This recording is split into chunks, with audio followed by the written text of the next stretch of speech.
तो गुरु और शिष्य का संबंध विशेष रूप से पिता और पुत्र का होता है, पिता और पुत्री का होता है। जैसे पिता अपनी पुत्री का पाणिक ग्रहण संस्कार कर देता है एक सुंदर वर के हाथ में, ऐसे ही पिता रूपी गुरु अपने शिष्य रूपी पुत्री का हाथ पकड़ करके श्री राधा रमण लाल, श्री बांके बिहारी लाल, श्री रंगनाथ भगवान रूपी सुंदर वर के हाथ में सौंप देता है, कन्यादान कर देता है।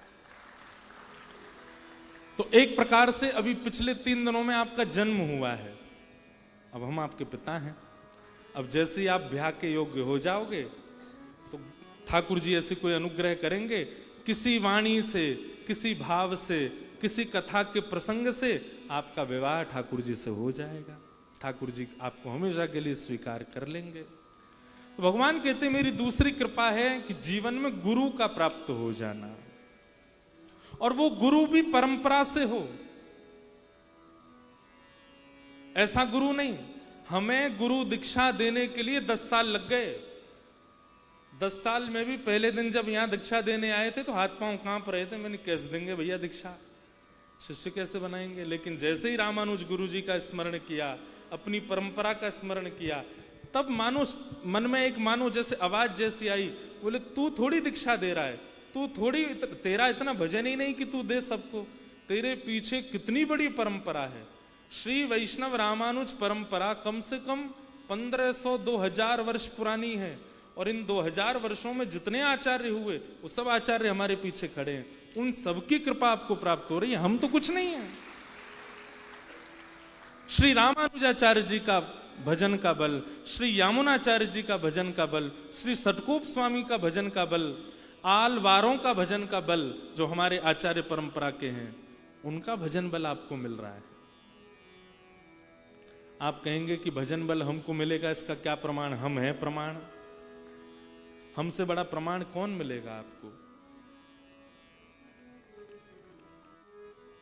हम पर जितनी कृपा ठाकुर जी ने करी है ना, भगवान करे हमको नजर नहीं लगे, इतनी कृपा किसी पे नहीं कर रखी ठाकुर जी ने, बहुत कृपा है हम पर। ब्रजवासी देह दिया, ब्राह्मण कुल में जन्म दिया, ऐसे पूज्य पिताजी महाराज दिए, ऐसी पूज्य मैया दई, ब्रज में जन्म दिया, श्री वैष्णव परंपरा में दीक्षा प्रदान कर दी, व्यासपीठ प्रदान कर दी, भागवत की कथा गाने के लिए मंच दे दिया, और थोड़े बहुत संकीर्तन करा सकें लोगों के द्वारा तो कंठ भी दे दिया। और इतने में भी ठाकुर जी थके नहीं तो स्वयं आ गए सेवा कराने, गिरधर लाल जी के रूप में आ गए। सब कुछ तो दिया ठाकुर जी ने, हमको क्या नहीं दिया, सब कुछ दे रखा है। किसकी वजह से दिया? क्या हमारा प्रारब्ध है? नहीं, हमारे आचार्यों की कृपा, हमारे गुरुजनों की कृपा। ये हमारे पूज्य गुरुदेव, पूज्य पिताजी के गुरुदेव, पूज्य गुरुदेव के गुरुदेव, पूज्य गुरुदेव, दादा गुरुदेव, परदादा गुरुदेव, उन सबका भजन बल हमको प्राप्त है, और वही भजन बल हम आप तक दे रहे हैं, पहुंचा रहे हैं। वो आप पर भी अनुग्रह करेगा। तो भगवान की बहुत बड़ी कृपा है कि हमें जीवन में गुरु प्राप्त हो जाए। बस गुरु के प्रति निष्ठा को डगमगाने मत देना, उस निष्ठा को अनन्य पूर्व से पालन करना। मयानुकूलेन नभस्वतेरितम, भगवान कहते हैं मानव देह मिलना, जीवन में गुरु का प्राप्त होना, और भजन साधन करने के लिए अनुकूलता प्राप्त होना। अनुकूलता मतलब जैसे हम भजन करते हैं और हमें भजन करने वाली पत्नी मिल जाए, ये अनुकूलता है। लेकिन एक बात बोलें, हम भजन करते हैं और हमको विपरीत स्वभाव वाली पत्नी मिल जाए, ये ज्यादा अनुकूल है। आप कहेंगे कैसे? भैया देखो, अनुकूल जीवन साथी मिलेगा तो आप भजन करोगे, लेकिन थोड़ा थोड़ा प्रेम उसकी तरफ भी जाएगा ना। लेकिन प्रतिकूल पत्नी यदि प्राप्त हो जाए तो उसके बट का प्रेम भी ठाकुर जी को ही चला जाएगा। तो कई बार प्रतिकूल जीवन में आना भी अनुकूल होता है, कई बार ठोकर लगना बहुत जरूरी होता है, कई बार गिर जाना बहुत आवश्यक होता है। कोई व्यक्ति गाड़ी चलाना जानता है और जीवन में उससे गाड़ी कभी कहीं छुई नहीं, टकराई नहीं, तो समझो कभी ना कभी तो टक्कर मारेगा। लेकिन एक बार यदि गाड़ी टकराई होगी तो वो सावधान हो जाएगा कि भाई मुझे सावधानी से चलाना है, कहीं छुए ना, टक्कर लगे ना। एक बार जीवन में प्रतिकूलता आना आवश्यक है। तो भगवान कह रहे हैं मयानुकूलेन नभस्वते ऋतम। अब इसमें मयानुकूल का अर्थ क्या है? तुम जो चाहते हो वो अनुकूल नहीं है, ठाकुर जी जो चाहते हैं वो अनुकूलता होती है। आप तो ये चाहते हैं करोड़ों का मुनाफा हो जाए, बंबई में कोठी बन जाए, खूब कमामे, ये भी प्राप्त वो भी प्राप्त, ये तो आप चाहते हो। लेकिन ठाकुर जी कहते हैं नहीं, फ्लैट में रहना है, रात्रि के भोजन हो जाए तो सुबह के भोजन की चिंता होनी चाहिए, बच्चे रोएंगे उनके उचित शिक्षा की व्यवस्था होनी चाहिए, उसके लिए मेहनत करनी पड़ेगी। ठाकुर जी ने यह सोच रखा है। तो मयानुकूलेन मतलब ठाकुर जी वहां कह रहे हैं मेरी अनुकूलता में रहने लग जाए। जो मैं चाहूं उसको स्वीकार करके अपने जीवन में प्रसाद मान करके उसका पालन करने लग जाए, ये तीसरी कृपा है। आप ठाकुर जी से शिकायत नहीं करते हैं, जो प्राप्त हो जाता है उसमें कहते हैं नाथ इसमें भी आपने कुछ भला ही सोचा होगा, कुछ अच्छा ही विचार किया होगा, मैं इसे स्वीकार करता हूं। मैं हमेशा कथा में एक बात कहता हूं कि अपने जीवन की हर परिस्थिति को प्रसाद मानो।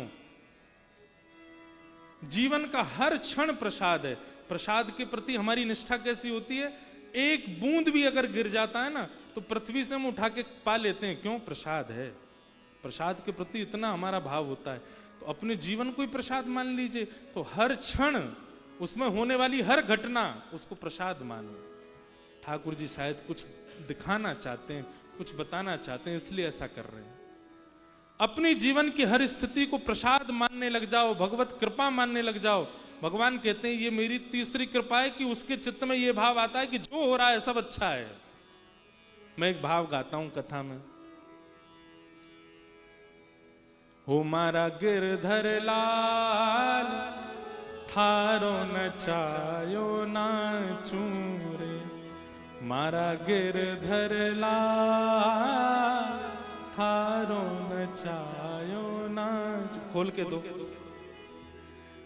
जो तू काल जो तू तन को रोग लगावे, जो तू तन को रोग लगावे, सोई झपट सो जाऊं। जो तू तन को रोग लगावे, सोई झपट सो जाऊं। मानो शरीर में कोई रोग हो गया तो वैष्णव का स्वरूप कैसा है? अरे ठाकुर जी ये कहना चाह रहे हैं बहुत दिन आते तू बड़ी मेहनत कर रहा है, चल अब बीमार है गयो सो, जितना ऐसा के आराम कर। ठाकुर जी मुझको सुलाना चाहते हैं इसलिए मुझे बीमार कर दिया है। ये वैष्णव का स्वभाव होता है। वो ये नहीं सोचता कि मुझे बीमारी हो गई है, मैं अस्वस्थ हो गया हूं, मुझे बुखार आ गया है, जुकाम खांसी हो गई।